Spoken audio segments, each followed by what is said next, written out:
महाभारत के युद्ध की समाप्ति के बाद सभी पांडव सशरीर स्वर्ग के लिए रवाना हुए। स्वर्ग अर्थात हिमालय के किसी क्षेत्र में जहां इंद्रादि का राज्य था। पांचों पांडव अपना राजपाट परीक्षित को सौंपकर जब स्वर्ग की कठिन यात्रा कर रहे थे, तब इस यात्रा में द्रौपदी भी उनके साथ गई थी। सभी चाहते थे सशरीर स्वर्ग पहुंचना, परंतु रास्ते में कुछ ऐसा घटा कि एक एक करके पांडव मृत्यु को प्राप्त हो गए। सिर्फ युधिष्ठिर ही सशरीर स्वर्ग जा पाए। ये बात तो हम सभी जानते हैं।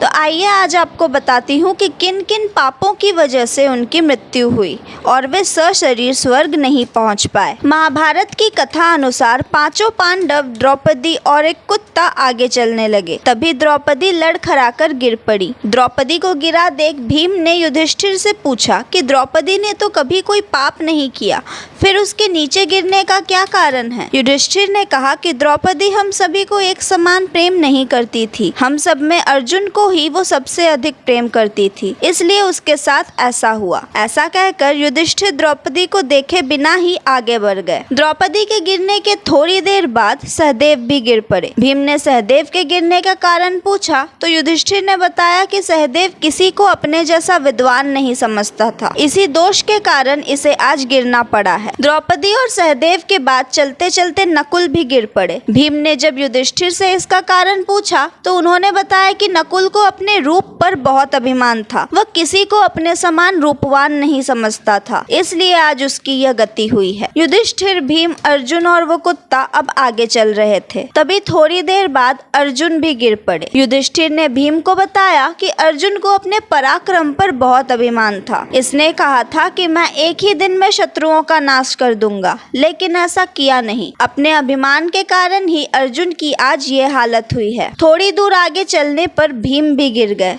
तब भीम ने युधिष्ठिर को पुकार कर पूछा कि हे राजन, यदि आप जानते हैं तो मेरे पतन का कारण भी बता दीजिए। तब युधिष्ठिर ने बताया कि तुम खाते बहुत थे और अपने बल का झूठा प्रदर्शन करते थे, इसलिए तुम्हें आज भूमि पर गिरना पड़ा है। यह कहकर युधिष्ठिर आगे चले गए। केवल वो कुत्ता ही उनके साथ चलता रहा। युधिष्ठिर कुछ ही दूर चले थे कि उन्हें स्वर्ग ले जाने के लिए स्वयं देवराज इंद्र अपना रथ लेकर आ गए। तब युधिष्ठिर ने इंद्र से कहा कि मेरे भाई और द्रौपदी मार्ग में ही गिर पड़े हैं, वे भी हमारे साथ चले, ऐसी व्यवस्था कीजिए। तब इंद्र ने कहा कि वे सभी पहले ही स्वर्ग पहुंच चुके हैं। वे शरीर त्याग कर स्वर्ग पहुंचे और आप सशरीर स्वर्ग में जाएंगे। ऐसी और कहानियों के लिए जुड़े रहिए धर्म संवाद के साथ। मैं थी तमिश्री। धन्यवाद।